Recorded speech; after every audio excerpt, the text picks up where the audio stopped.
முதல்வர் விஜய் நாளை மறுநாள் டெல்லி செல்ல உள்ளதாக தகவல் வெளியாகியிருக்கிறது. தமிழக முதல்வர் விஜய் நாளை மறுநாள் டெல்லி செல்ல உள்ளதாக தகவல் வெளியாகியிருக்கிறது. அண்மை செய்தியாக பார்த்து வருகிறோம். டெல்லியில் பிரதமர், குடியரசுத் தலைவர் உள்ளிட்டோரை சந்திக்கும் நிகழ்வானது நடக்க இருப்பதாகவும் தகவல் வெளியாகியிருக்கிறது. டெல்லியில் பிரதமர், குடியரசுத் தலைவர் உள்ளிட்டோரை தமிழக முதல்வர் விஜய் சந்திக்க இருப்பதாக தகவல் வெளியாகியிருக்கிறது. தொடர்பான மேலும் விவரங்களை தருவதற்காக செய்தியாளர் நந்தினி இணைப்பில் இருக்கிறார். நந்தினி, வணக்கம். தமிழக முதல்வர் விஜய் நாளை மறுநாள் டெல்லி செல்ல உள்ளதாகவும் பிரதமர், குடியரசுத் தலைவரை சந்திக்க இருப்பதாகவும் தகவல் வெளியாகியிருக்கிறது. மேலும் விவரங்கள் என்ன? வணக்கம். தமிழ்நாடு முதலமைச்சர் ஜோசப் விஜயை வரவேற்க டெல்லி முழுவதும் கோலாகலமாக தயாராகி வருவதாக அண்மை தகவல் என்பது வெளியாகி இருக்கிறது. சமீபத்திய தகவலின்படி மே 23ஆம் தேதி தமிழ்நாடு முதலமைச்சர் ஜோசப் விஜய் டெல்லியில் பிரதமர், குடியரசுத் தலைவர், மத்திய உள்துறை அமைச்சர், மத்திய நிதியமைச்சர் உள்ளிட்டோரை சந்திக்க இருப்பதாக சொல்லப்படுகிறது. இதற்காக டெல்லியில் இருக்கக்கூடிய தமிழ்நாடு அரசு இல்லம் தயார் செய்யப்படுவதாக தெரிவிக்கப்படுகிறது.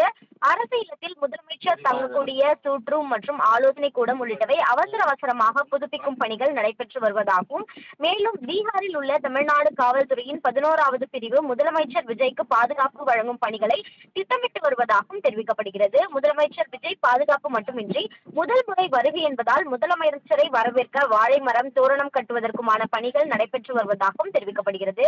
மேலும் தமிழ்நாட்டில் இருந்து டெல்லி வந்திருக்கக்கூடிய அதிகாரிகள் முதலமைச்சர் பாதுகாப்பு மற்றும் ஏற்பாடுகள் தொடர்பாக ஆய்வு மேற்கொண்டு வருவதாகவும் தெரிவிக்கப்படுகிறது.